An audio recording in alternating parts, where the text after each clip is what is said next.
Telangana capital news కి స్వాగతం. ముందుగా ముఖ్యాంశాలు.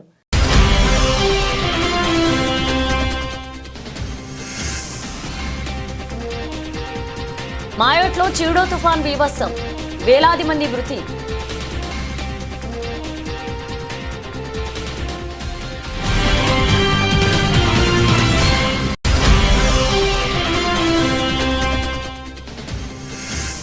రాజ్యసభలో రాజ్యాంగంపై చర్చ ప్రారంభం. రేపు సాయంత్రం ప్రసంగించనున్న ప్రధాని నరేంద్ర మోదీ.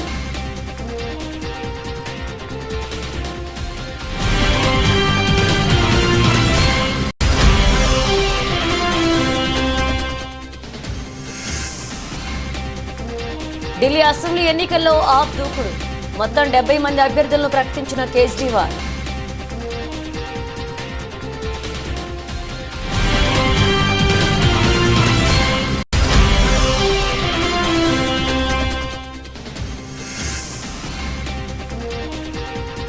తిరిగి ప్రారంభమైన తెలంగాణ అసెంబ్లీ సమావేశాలు, వాడి వేడిన కొనసాగుతున్న చర్చ.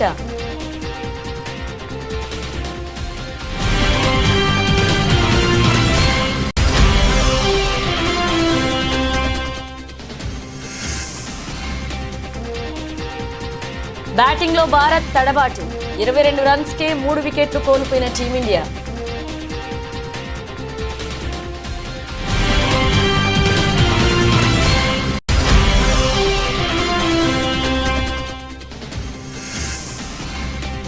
మళ్లీ బలపడిన మెగా బంధం, ఆ గొడవలకు చెక్ పెట్టినట్లే అంటూ మురిసిపోతున్న mega Allu fans.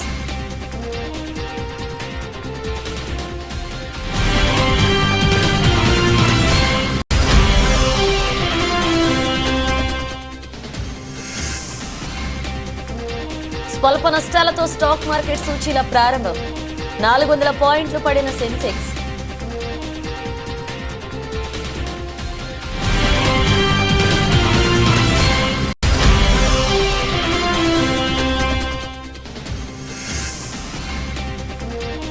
Gold lovers కి గుడ్ న్యూస్, తగ్గిన బంగారం ధర.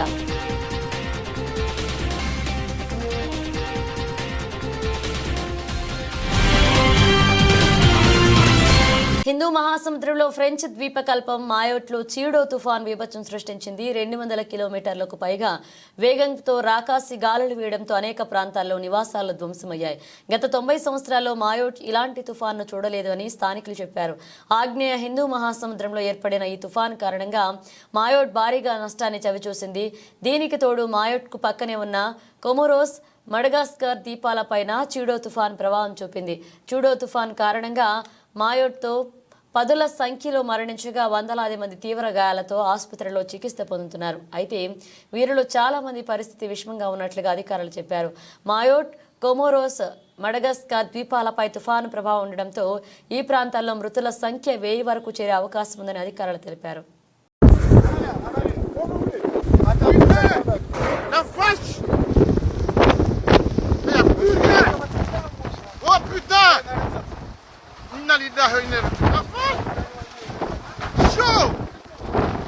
భారత రాజ్యాంగాన్ని ఆమోదించి 75 సంవత్సరాలు అవుతున్న సందర్భంగా పార్లమెంట్లో ఉభయ సభల్లో 2 రోజుల పాటు ప్రత్యేక చర్చలు జరుగుతున్న విషయం తెలిసిందే. ఇక ఇందులో భాగంగా లోక్సభలో శుక్రవారం నుంచి 2 రోజుల పాటు చర్చ కొనసాగింది. ఇక ఇవాళ రాజ్యసభలో రాజ్యాంగంపై చర్చ మొదలైంది. ఉదయం 11 గంటలకు ఉభయ సభలు ప్రారంభమయ్యాయి. ఇక రాజ్యసభ ప్రారంభం కాగానే కొత్తగా ఎన్నికైన సభ్యులు ప్రమాణ స్వీకారం చేశారు. అనంతరం రాజ్యాంగంపై చర్చను కేంద్ర ఆర్థిక మంత్రి నిర్మలా సీతారామన్ ప్రారంభించారు. రేపటి వరకు ఈ చర్చ కొనసాగనుంది. ఇక 17వ తేదీన అంటే మంగళవారం రేపు సాయంత్రం ప్రధాని నరేంద్ర మోదీ దీనిపై ప్రసంగిస్తారు. Thank you, Honorable Chairman, sir. Honorable Minister, Honorable members, time will not be a constraint. In the Lok Sabha, the debate was fructifying in terms of time as well. I will accommodate as many as speakers who may be keen to contribute, and towards that, we will be increasing the time. I will report that at 2 p.m. today. Thank you. Nirmala Sitharaman. Thank you very much, sir.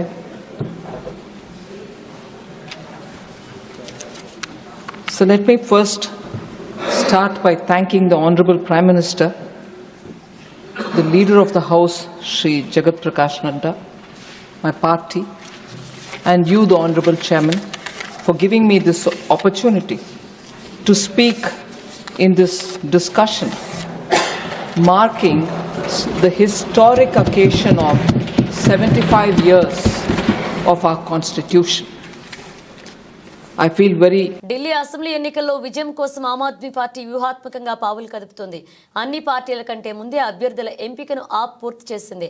మొత్తం 70 స్థానాల అభ్యర్థులను ప్రకటించారు కేజ్రీవాల్. తుది జాబితాలో 38 మంది అభ్యర్థుల పేర్లను ప్రకటించారు. అరవింద్ కేజ్రీవాల్ ప్రస్తుతం ప్రాతినిధ్యం వహిస్తున్న న్యూఢిల్లీ సీటు నుంచి బరిలోకి దిగారు. కల్కాజీ నుంచి సీఎం అతీషి పోటీ చేస్తున్నారు. బీజేపీ, కాంగ్రెస్ కంటే వేగంగా అభ్యర్థుల ఎంపికను పూర్తి చేసిన కేజ్రీవాల్ ప్రచారంపై దృష్టి పెట్టారు. ఆదివారం పార్టీ తన 4వ జాబితా విడుదల చేశారు. ఇందులో 38 మంది అభ్యర్థులకు టికెట్లు ఇచ్చారు. అంతకుముందు ఆమ్ ఆద్మీ పార్టీ 3 జాబితాలను విడుదల చేసింది. అందులో 32 మంది అభ్యర్థుల పేర్లను ప్రకటించింది. వచ్చే ఏడాది ఫిబ్రవరిలో ఢిల్లీ అసెంబ్లీ ఎన్నికలు జరగబోతున్నాయి. కాంగ్రెస్తో ముందస్తు ఎన్నికల పొత్తుకు అవకాశం లేదు అని కేజ్రీవాల్ తేల్చి చెప్పారు. సొంత బలంతోనే తమ పార్టీ ఎన్నికల్లో పోటీ చేస్తుంది అని స్పష్టం చేశారు. దీంతో ఢిల్లీలో ఆప్, బీజేపీ, కాంగ్రెస్ మధ్య అన్ని స్థానాల్లో త్రిముఖ పోటీ ఉండే అవకాశం కనిపిస్తుంది. అరవింద్ కేజ్రీవాల్ బరిలో ఉన్న న్యూఢిల్లీ సీట్లో పోటీ రసవత్తరంగా మారింది. కేజ్రీవాల్పై సందీప్ దీక్షిత్ను కాంగ్రెస్ అభ్యర్థిగా ప్రకటించింది. మాజీ ఎంపీ ప్రవేశ్ సాహెబ్ సింగ్ వర్మను బరిలోకి దింపాలని బీజేపీ నిర్ణయించినట్లుగా తెలుస్తుంది. ముఖ్యమంత్రి అతీషి కల్కాజీ నుంచి ఎన్నికల రంగంలోకి దిగారు. దీంతో పాటు గ్రేటర్ కైలాష్ నుంచి సౌరభ్ భరద్వాజ్, బాబర్పూర్ నుంచి గోపాల్ రాయ్, మాల్వియా నగర్ నుంచి సోమనాథ్ భారతి, మతియా మహల్ నుంచి షోయబ్, రాజేంద్ర నగర్ నుంచి దుర్గేష్ పాఠక్ పోటీ చేయనున్నారు.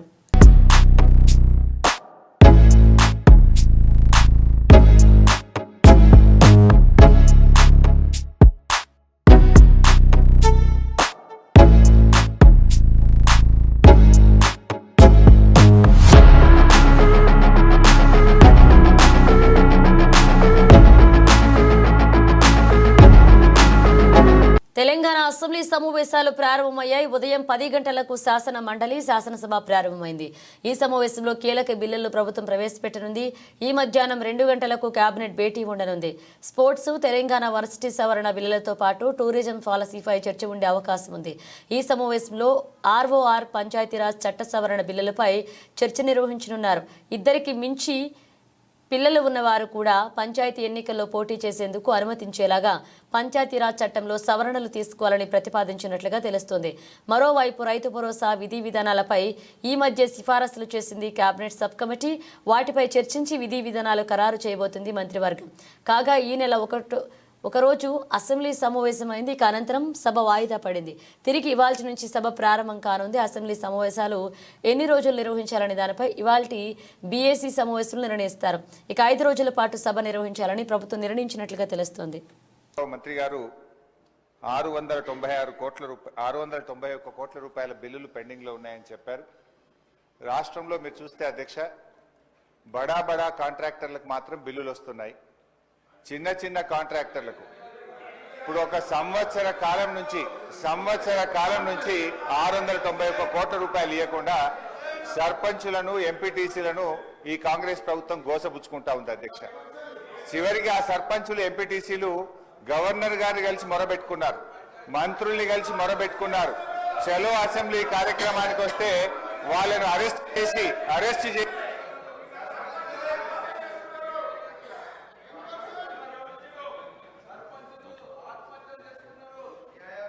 స్పీకర్ సార్, సభను కొంచెం ఆర్డర్లో పెట్టండి.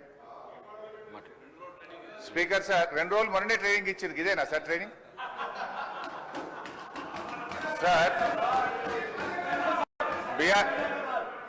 అధ్యక్ష, బీఆర్ఎస్ పాలనలో తెలంగాణ పల్లెలు అద్భుతంగా కేసీఆర్ గారి నాయకత్వంలో తీర్చిదిద్దబడ్డాయి. పల్లె ప్రగతి, పట్టణ ప్రగతి అనే కార్యక్రమం పెట్టి ప్రతి నెల పల్లె ప్రగతి కింద గ్రామాలకు 275 కోట్లు ఇచ్చాం, పట్టణ ప్రగతి కింద 150 కోట్ల రూపాయలు ఇచ్చాం.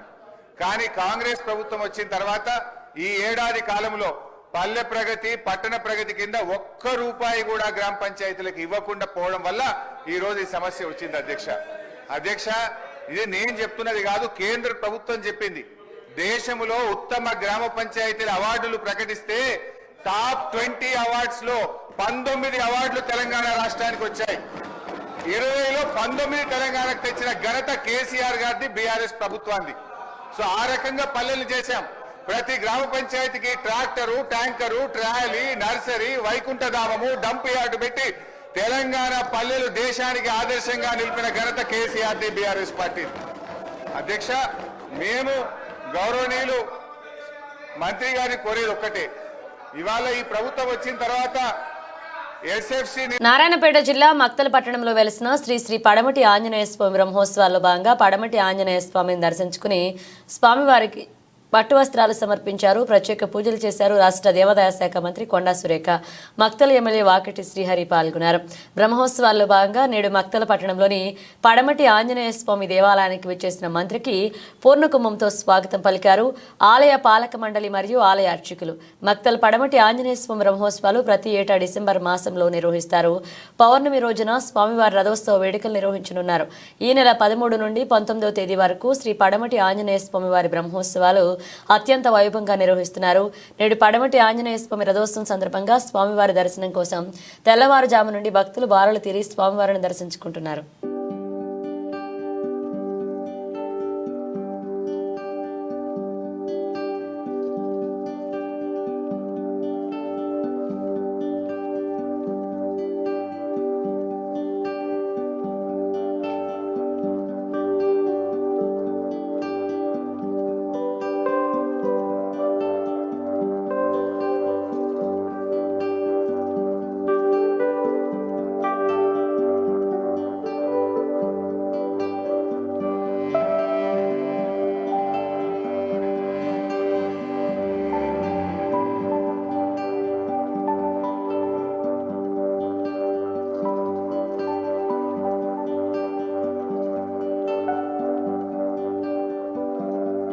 దేవరూపల మండల కేంద్రానికి చెందిన కాంగ్రెస్ పార్టీ యువజన నాయకుడు చింతా శ్రీకాంత్ గురువారం రాత్రి ద్విచక్ర వాహనంపై ప్రయాణిస్తుండగా ప్రమాదవశాత్తు రోడ్డు పక్కన ఉన్న తాడి చెట్టును ఢీకొని మరణించారు. ఈ సందర్భంగా పాలకుర్తి నియోజకవర్గ కాంగ్రెస్ పార్టీ ఇన్ఛార్జ్ హనుమాండ్ల ఝాన్సీరెడ్డి ఆదివారం సాయంత్రం శ్రీకాంత్ ఇంటికి వెళ్లి వారి చిత్రపటానికి పూలు చల్లి వారి కుటుంబ సభ్యులను పరామర్శించి అధైర్యపడొద్దని, అన్ని విధాలా కాంగ్రెస్ పార్టీ అండగా ఉంటుంది అని తెలిపి శ్రీకాంత్ కుటుంబ సభ్యులకు ఆర్థిక సాయం అందజేశారు. ఈ కార్యక్రమంలో దేవరూపల మండల కాంగ్రెస్ పార్టీ అధ్యక్షుడు నల్లా శ్రీరాములు, టీపీసీసీ సభ్యుడు డాక్టర్ లక్ష్మీనారాయణ నాయక్, నియోజకవర్గ యూత్ అధ్యక్షుడు దారావత్ రాజేష్ నాయక్, మండల గ్రామ కాంగ్రెస్ పార్టీ నాయకులు, కార్యాలయ యువజన నాయకులు పాల్గొన్నారు.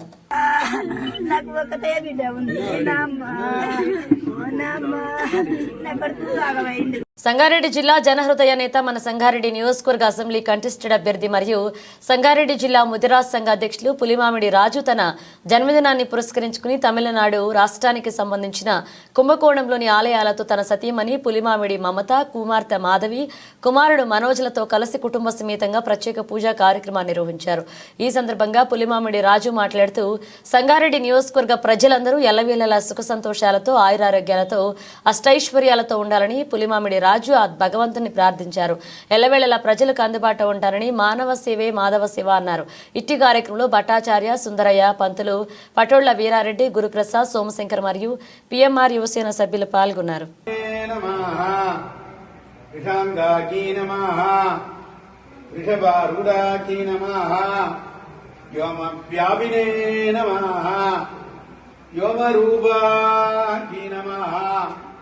సర్వవ్యాపినే నమః సాధన ऋण विमोचनलिंगेश्वर स्वरूपं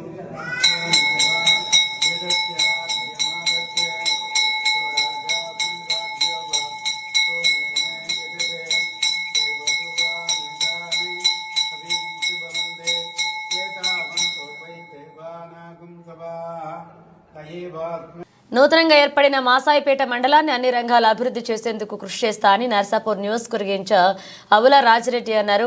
మెదక్ జిల్లా మాసాయిపేట మండల కేంద్రంలోని ఆదివారం ప్రభుత్వం నూతనంగా మంజూరు చేసిన 108 వాహనాన్ని ఆయన ప్రారంభించారు. నూతన మండలం ఏర్పడి 4 సంవత్సరాలు గడుస్తున్నా గత ప్రభుత్వం పట్టించుకోలేదని, కాంగ్రెస్ ప్రభుత్వం ఏర్పడిన వెంటనే మండలాన్ని అధికారికంగా ఏర్పాటు చేస్తూ గెజెట్ విడుదల చేసిందని తెలిపారు. అన్ని ప్రభుత్వ కార్యాలయాలు ఏర్పాటు ఏ విధంగా చర్యలు తీసుకుంటామని, త్వరలోనే ప్రాథమిక ఆరోగ్య కేంద్రం భవన నిర్మాణానికి శంకుస్థాపన చేయనున్నట్లుగా తెలియజేశారు. ఎత్తిపోతల పథకానికి సర్వే చేపట్టామని, రైతుల కష్టాలు తీర్చేందుకు ప్రభుత్వం కృషి చేస్తుందని తెలిపారు. జాతీయ రహదారిపై ప్రమాదాలు జరిగి ఎంతో మంది ఇబ్బంది పడుతున్నారని, వారు దృష్టిలో పెట్టుకుని ప్రభుత్వం 108 వాహనాన్ని మంజూరు చేసిందన్నారు. ఈ కార్యక్రమంలో మాజీ సర్పంచ్ మధుసూదన రెడ్డి, కాంగ్రెస్ పార్టీ సీనియర్ నాయకుడు సిద్దిరాములు గౌడ్, మాజీ ఎంపీటీసీ కృష్ణారెడ్డి, మండల కాంగ్రెస్ పార్టీ అధ్యక్షుడు శ్రీకాంత్ రెడ్డి, సొసైటీ డైరెక్టర్ నరసింహులు, మాజీ ఉప సర్పంచ్ నాగరాజు, రామంతపూర్ తాండా మాజీ సర్పంచ్ గోపీనాయక్ పాల్గొన్నారు. పెట్టినందుకు వారికి మాసేపేట మండల కేంద్రం అందరి తరఫున ప్రత్యేక ధన్యవాదాలు, కృతజ్ఞతలు తెలియజేసుకుంటున్నాం. అలాగే ఇంత మీ అందరూ పెద్దలు చెప్పినట్టు ఆల్రెడీ ఇది మాటల ప్రభుత్వం కాదు, చేతల ప్రభుత్వం అని నిరూపిస్తూ ఏదైతే ఇంతకుముందు పిహెచ్సి సెంటర్ కొరకు ఆల్రెడీ వారు ఎంఆర్ఓ వారికి కూడా లెటర్ ఇవ్వడం జరిగింది. దానికి సంబంధించిన ప్లేస్ను కూడా వాళ్ళు సార్కు ఇవ్వడం జరిగింది. కాబట్టి ప్రతి కార్యక్రమము నాకు తెలిసి వారి ఆధ్వర్యంలో, ఎందుకంటే మాసాయిపేటలనే మన ముద్దుబిడ్డ కాబట్టి ప్రతి కార్యక్రమం అతను తప్పకుండా తీసుకుంటాడు. అన్ని కార్యాలయాలు వచ్చే విధంగా కృషి చేసి మాసాయిపేటకు మంచి రోజులు తెస్తాడు. ఈ 108 తెచ్చినందుకు మనం కూడా ప్రతి ఒక్కరం చిత్తశుద్ధితోని అందరం సద్వినియోగం చేసుకొని దాన్ని వాడుకొని ప్రజల ఆరోగ్యాలు మంచిగా చేసుకోవాలని మండల ప్రజలందరికీ మనస్ఫూర్తిగా తెలియజేసుకుంటూ ఇలా కార్యక్రమాలు అన్నీ చేయాలని మనందరి తరఫున గౌరవ ఆవుల రాజిరెడ్డి గారికి మరొకసారి విన్నవిస్తూ జై కాంగ్రెస్, జై మాసాయి. ఏర్పాటు అనేది ఒక సుదీర్ఘమైన అధ్యాయం. దాంట్లో మాసాయిపేట మండలంలోని పలు గ్రామాలు, ఈరోజైతే ఏ మండలాలు ఉన్నాయో అన్ని గ్రామాల ప్రజలు మరి అప్పుడు అన్ని కులాలకు మరి రాజకీయ పార్టీలకు అతీతంగా ఒక తాటి మీద నిలిచి సుదీర్ఘ పోరాటం చేసిన తర్వాత మనం మాసాయిపేట మండలం ఏర్పడింది. ఈ ఫలితాలు, దాని ఘనత ప్రతి ఒక్కరు, ఏ ఒక్కరికి సంబంధించింది కాదు. ప్రతి సామాన్యునికి ఆ రోజు ప్రతి కుల సంఘాలు వాళ్ళ తోచిన విధంగా డబ్బులు వేసుకొని మన రోడ్డు మీద కూర్చొని పోరాటం చేసాం. దాంట్లో అప్పుడున్న పోరాట సమితి ఉంది. మరి అదేవిధంగా అప్పటి నాయకులైనటువంటి స్థానిక సర్పంచ్ మధుసూదన్ గారు ఉన్నారు, సిద్దిరాములు గౌడ్ గారు ఎంపీటీసీగా ఉన్నారు, మరియు అన్ని పార్టీలకు సంబంధించిన వ్యక్తులు ఉన్నారు, పురాణపురం నరసింహుడు. అంటే ఈ విధంగా చూసుకుంటే ప్రతి పార్టీకి సంబంధించిన వాళ్ళు ఉన్నారు, ప్రతి గ్రామానికి సంబంధించిన వాళ్ళు ఉన్నారు. అప్పుడు టీఆర్ఎస్లో ఉన్న వాళ్ళు ఇప్పుడు కాంగ్రెస్లో ఉన్నారు కొంతమంది. కాబట్టి మాసాయిపేట మండలం అంటేనే రాజకీయాలకు కొత్త ఒరవడి చూపెట్టబోతుంది. పార్టీలకు అతీతంగా అభివృద్ధిలో కానీ మరియు సంక్షేమంలో కానీ కేవలం ఎన్నికల వరకు, ఎన్నికల తేదీ నాడు సాయంత్రం 5 గంటల వరకే రాజకీయాలు. ప్రముఖ పుణ్యక్షేత్రమైన శ్రీ ఐనవోలు మల్లికార్జున స్వామి దేవస్థానం నందు 2025 సంవత్సరం జాతర సందర్భంగా శ్రీ స్వామివారి దుష్టకుంభం కార్యక్రమాన్ని నిర్వహించడం జరిగింది. హన్మకొండ జిల్లా ఐనవోలు మండల కేంద్రంలోని ప్రముఖ పుణ్యక్షేత్రమైన ఐనవోలు మల్లికార్జున స్వామివారు 5 రోజుల తర్వాత భక్తులకు దర్శనమిచ్చారు. సుధావళి వర్ణలేపనం, రంగులతో అలంకరణ, దుష్టి 5 రోజులు పాటు ఆలయం మూసివేయగా సోమవారం ఉదయం గర్భగుడి శుద్ధి, దుష్టి కుంభం నిర్వహించిన అనంతరం భక్తులకు స్వామివారి దర్శనం కల్పించినట్లుగా ఆలయ కార్యనిర్వహణాధికారి అద్దంకి నాగేశ్వరరావు వెల్లడించారు. ఐనవోలులో అంగరంగ వైభవంగా జరిగే బ్రహ్మోత్సవాలు నేటి నుండి ఉగాది వరకు 3 నెలలు జరగనున్నట్లుగా ఆలయ ప్రధాన అర్చకులు రవీంద్ర శర్మ తెలిపారు. ఈ కార్యక్రమానికి భక్తులు భారీ ఎత్తున తరలివచ్చి స్వామివారిని దర్శించుకున్నారు.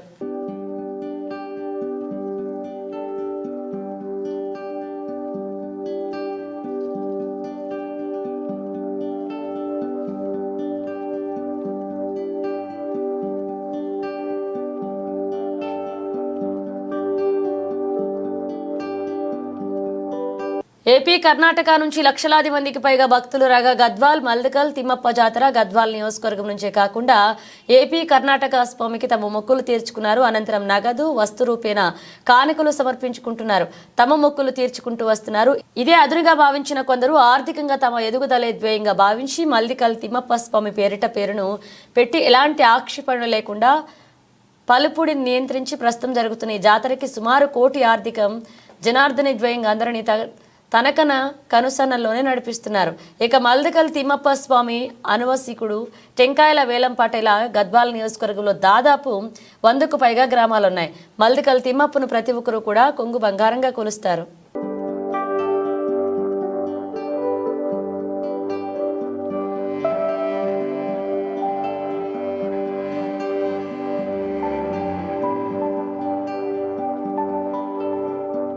మూడో టెస్ట్ తొలి ఇన్నింగ్స్లో భారత్ పీకల్లోతు కష్టాల్లో కూరుకుపోయింది.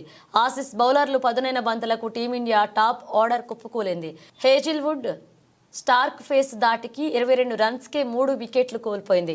405 రన్స్తో మూడవ రోజు ఆటను ప్రారంభించిన ఆస్ట్రేలియా 445 పరుగులకు ఆలౌట్ అయింది. అనంతరం తొలి ఇన్నింగ్స్ను ప్రారంభించిన టీమిండియా ఫస్ట్ ఓవర్ రెండో బాల్కే వికెట్ కోల్పోయింది.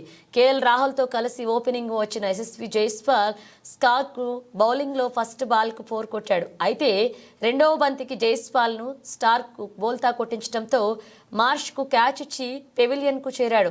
అనంతరం బ్యాటింగ్కు వచ్చిన శుభమన్ గిల్ కూడా ఎక్కువసేపు క్రీజ్లో నిలవలేకపోయాడు. 3 బాల్స్ ఆడి 1 పరుగు చేసిన గిల్ స్టార్క్ బౌలింగ్ మార్ష్కు క్యాచ్ ఇచ్చి మరొకసారి నిరాశపరిచాడు. ఇక సీనియర్ బ్యాటర్ విరాట్ కోహ్లీ మరొకసారి విఫలమయ్యాడు. 16 బాల్స్ ఆడిన కోహ్లీ 3 రన్స్ చేసి హోజిల్వుడ్ బౌలింగ్లో అవుట్ అయ్యాడు. దీంతో 7.2 ఓవర్లలో 22 రన్స్కే భారత్ 3 వికెట్లు కోల్పోయి కష్టాల్లోకి పడింది. 13 రన్స్తో కేఎల్ రాహుల్ క్రీజ్లో ఉన్నాడు. అయితే భారత ఇన్నింగ్స్కు వర్షం అడ్డుపడింది. దీంతో ప్రస్తుతం మ్యాచ్ నిలిచిపోయింది.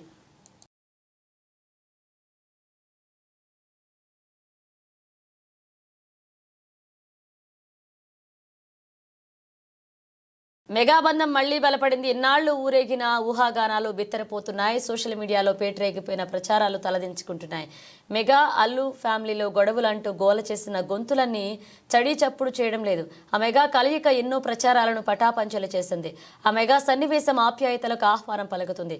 తెలుగు సినీ ఇండస్ట్రీలో మెగా హీరో ఐకమత్యం చూస్తే ఎవరికైనా ముచ్చట వేస్తుంది. ఈ ఫ్యామిలీలో ఏ ఒక్కరికి ఏ చిన్న కష్టం వచ్చినా మెగా ఫ్యామిలీ మెంబర్స్ అంతా మేమున్నామంటూ కదలి వస్తారు. అల్లు అర్జున్ అరెస్ట్ ఎపిసోడ్లో అచ్చం ఇదే జరిగింది. వీరి ఆప్యాయతల ముందు చిన్న చిన్న గొడవలు చిన్నబుచ్చుకున్నాయి. సంధ్యా థియేటర్ తొక్కిసలాట ఘటనలో అల్లు అర్జున్ అరెస్ట్ వార్త వినగానే మెగాస్టార్ చిరంజీవి వెంటనే కదలి వచ్చారు. ఆయన భార్య సురేఖ, తమ్ముడు నాగబాబు కూడా అల్లు ఇంటికి చేరిపోయారు. ఇక అల్లు అర్జున్ కూడా తన ఫ్యామిలీతో కలిసి చిరంజీవి ఇంటికి వెళ్లారు. వీరంతా హ్యాపీగా ఒకే చోట చేరారు. ఈ సన్నివేశాలను చూసిన మెగా అల్లు ఫ్యాన్స్ సంబరపడిపోతున్నారు. ఫ్యామిలీ గొడవలకు చెక్ పడినట్లేనని మురిసిపోతున్నారు. అల్లు అర్జున్ అరెస్ట్లో ట్విస్ట్లే కాదు, ఫ్యామిలీ ఎమోషన్స్ కనిపించాయి. అయోమయంలో ఉన్న ఫ్యాన్స్కి హ్యాపీ ఎండ్ దొరికినట్లయింది. మెగా అల్లు ఫ్యామిలీ కలయిక ఆత్మీయతలకు అనుబంధాలకు అర్థాన్ని చాటి చెప్పింది.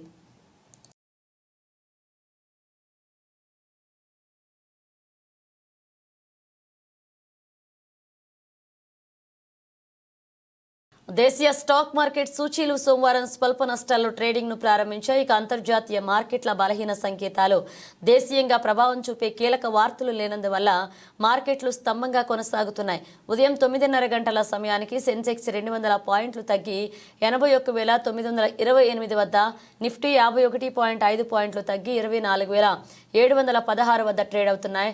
Lawrence Toubro, Reliance Industries, Cipla, Trent అలాగే శ్రీరామ్ ఫైనాన్స్ వంటి కంపెనీలు లాభాల్లో ట్రేడింగ్ను ప్రారంభమయ్యాయి. ఇక Apollo Hospitals, JSW Steel, Bharti Airtel, Titan Company, Hero MotoCorp వంటి కంపెనీల నష్టాల్లో ఉన్నాయి. డాలర్తో రూపాయి మారకం విలువ ప్రస్తుతం 84.83 వద్ద స్థిరంగా ఉంది. ఈ బుధవారం అమెరికా ఫెడరల్ రిజర్వ్ విధాన సమావేశ ఫలితాలు వెలువడుతున్నాయి. దీనిపై మార్కెట్ల దృష్టి నిలిచింది. ఈ నిర్ణయాలు మార్కెట్ దిశను నిర్ణయించే అవకాశం ఉందని నిపుణులు అభిప్రాయపడుతున్నారు.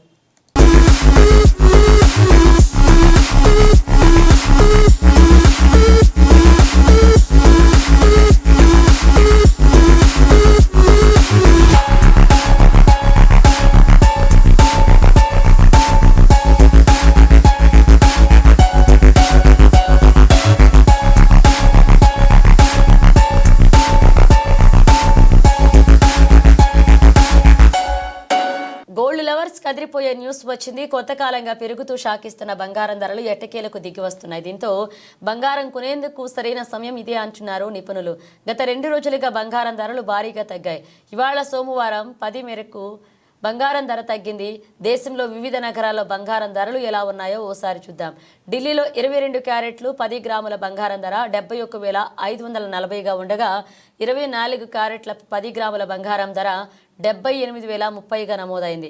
ఇక కోల్కతాతో పాటు చెన్నై, ముంబై, బెంగళూరు, హైదరాబాద్, విశాఖపట్నం, విజయవాడలో 22 క్యారెట్ల 10 గ్రాముల బంగారం ధర 71,390గా నమోదవగా 24 క్యారెట్ల 10 గ్రాముల బంగారం ధర 77,880గా ఉంది. మరొక వైపు వెండి కూడా బంగారం బాటలో నడుస్తుంది. గత 2 రోజులుగా వెండి రేట్లు 4,100 మేరకు తగ్గాయి.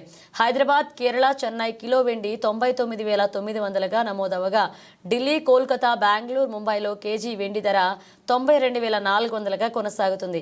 బంగారం, వెండి ధరలను ఎప్పటికప్పుడు తెలుసుకునేందుకు 8955664433కి మిస్డ్ కాల్ ఇస్తే చాలు, వెంటనే మీ మొబైల్కు మెసేజ్ రూపంలో వస్తాయి.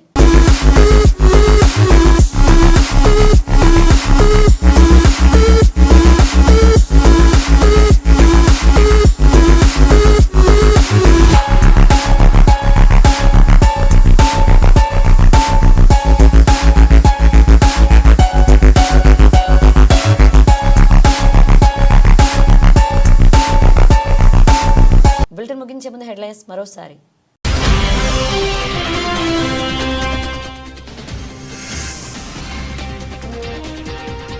మాయోట్లో చీడో తుఫాన్ బీభత్సం, వేలాది మంది మృతి.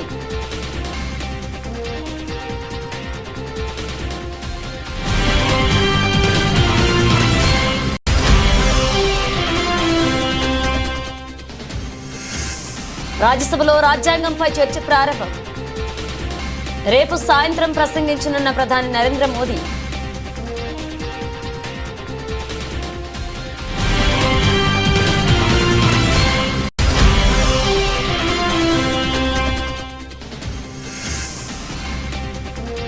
ఢిల్లీ అసెంబ్లీ ఎన్నికల్లో ఆప్ దూకుడు, మొత్తం 70 మంది అభ్యర్థులను ప్రకటించిన కేజ్రీవాల్.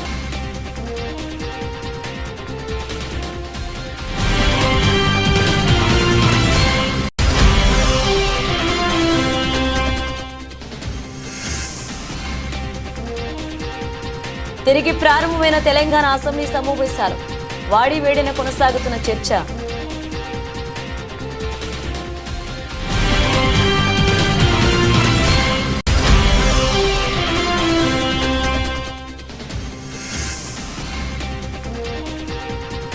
బ్యాటింగ్లో భారత్ తడబాటు, 22 రన్స్కే 3 వికెట్లు కోల్పోయిన టీమిండియా.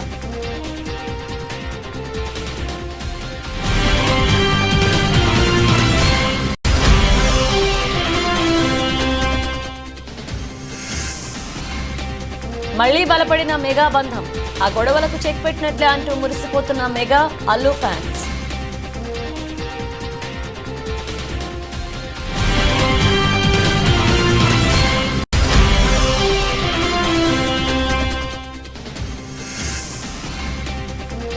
స్వల్ప నష్టాలతో స్టాక్ మార్కెట్ సూచీల ప్రారంభం, 400 పాయింట్లు పడిన సెన్సెక్స్.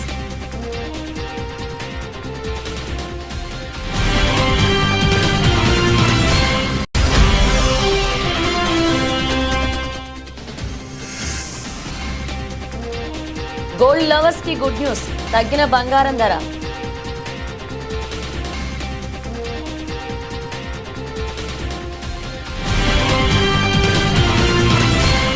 ఇవి పిలిచిన అప్డేట్స్, మరణ అప్డేట్స్తో మళ్ళీ కలుద్దాం.